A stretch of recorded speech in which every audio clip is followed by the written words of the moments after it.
서울 용산의 한 약국. 어린이용 멀미약은 6개월 가까이 품절이고 성인용 멀미약도 얼마 남지 않았습니다. 설을 앞두고 귀성과 여행 등으로 멀미약을 찾는 사람은 3배 정도 늘었지만 약이 동나면서 발길을 돌리고 있습니다.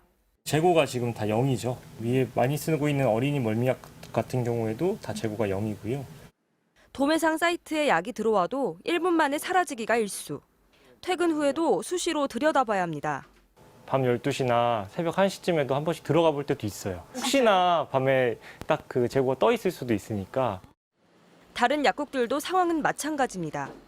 지금 있는 게 거의 없고요. 사실 운치 오면 어떻게 조금 봐봐. 실제로 못 사서 돌아가시는 분도 있나요?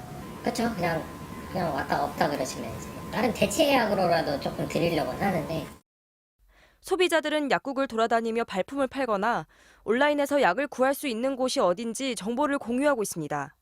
이처럼 멀미약 품귀 현상이 벌어진 건 공급망에 차질이 빚어졌기 때문입니다.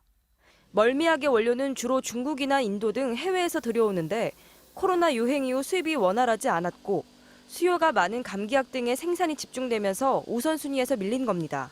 다른 약들이 또 품절이 나니까 그 약도 또 만들어야 되고 이게 악순환이죠. 코로나 때문에. 생산 자체가 이제 좀 뒤로 밀리는 경우가 있어요. 왜냐면 마진이 좀 작다 보니까.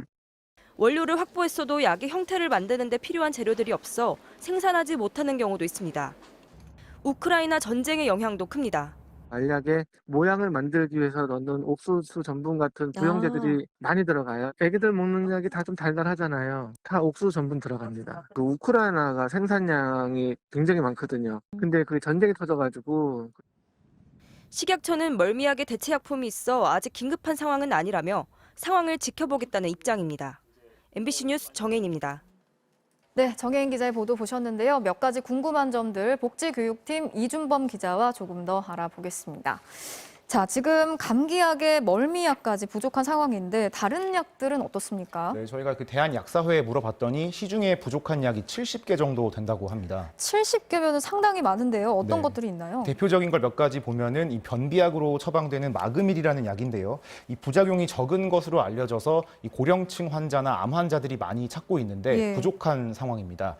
그 원료 수급이 원활하지 않아서가 원인이라고 하고요. 네. 마찬가지로 이 외에도 지금 혈압약, 또 지사제, 관절염 약 등이 짧게는 몇 달에서 1년 넘게 공급이 불안정한 상황이 이어지고 있습니다. 네, 이 정도면은 뭐 의약품 전반에 걸쳐서 지금 문제가 발생하고 있는 상황으로 보이는데요. 네. 이렇게 되면 무엇보다 약을 계속 먹어야 하는 환자분들 입장에서는 불안해질 수밖에 없고 또 급하게 약을 찾아야 하는 경우도 있을 수 있잖아요. 네. 이런 사태가 언제까지 이어질 것으로 지금 예상이 되고 있습니까? 앞서 기사에서 전해드렸듯이 지금 그 여러 가지 국내외 요인이 맞물리면서 벌어진 일이거든요. 예. 그렇다 보니까 그 제약 회사나 또 전문가들 모두 정확히 알 수 없다 이렇게 설명을 하고 있습니다. 네. 일단 그 저희가 취재했던 멀미약의 경우에는 2월부터는 공급량이 늘어날 거라고 하는데요. 이 생산량은 제한돼 있을 수밖에 없다 보니까 그 지금의 품절 현상을 해소할 만큼의 물량이 공급되기는 어려울 거라는 게 현장 얘기입니다. 그 지난번에는요, 이 네. 감기약 같은 경우에는 정부가 생산량을 늘리게 한다든지 좀 대책을 내놨었잖아요. 네. 이번에는 어떻습니까? 그러니까 이게 코로나 유행으로 감기약 부족 사태가 벌어지면서 정부는 일단 지금 그 감기약 10개에 대해서만 그 관리를 하고 있는 상황입니다. 예.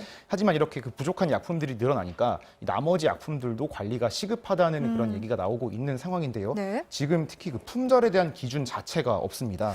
그러니까 지금은 어떤 상황을 품절이라고 볼 건지 그 기준이 없다는 거죠? 네, 그렇습니다. 그러니까 이게 어느 정도 공급이 지연됐을 때 이걸 품절 상황이라고 볼 수 있는지, 예. 또 물량이 약국에 얼마까지 떨어져 있을 때 이걸 품절이라고 할 수 있는지 이런 그 수요와 공급에 대한 기준이 세부적으로 없다 보니까 네. 이 상황 파악도 늦어지고 그만큼 대책이 나오기가 어렵다는 지적입니다. 미국 식품의약국인 FDA에서는요, 그 전체 의약품 수급 상황을 파악할 수 있는 통합 관리 시스템을 운영하고 있습니다. 네. 우리도 이 같은 시스템을 만들어야 한다고 약사회는 요구하고 있습니다. 네, 그때그때 뭐 땜질식 대응이 아니라 말씀하신 것처럼 뭐 품절 기준 마련 같은 근본적인 대책을 논의할 필요가 있어 보입니다. 네, 그렇습니다. 이준범 기자 잘 들었습니다.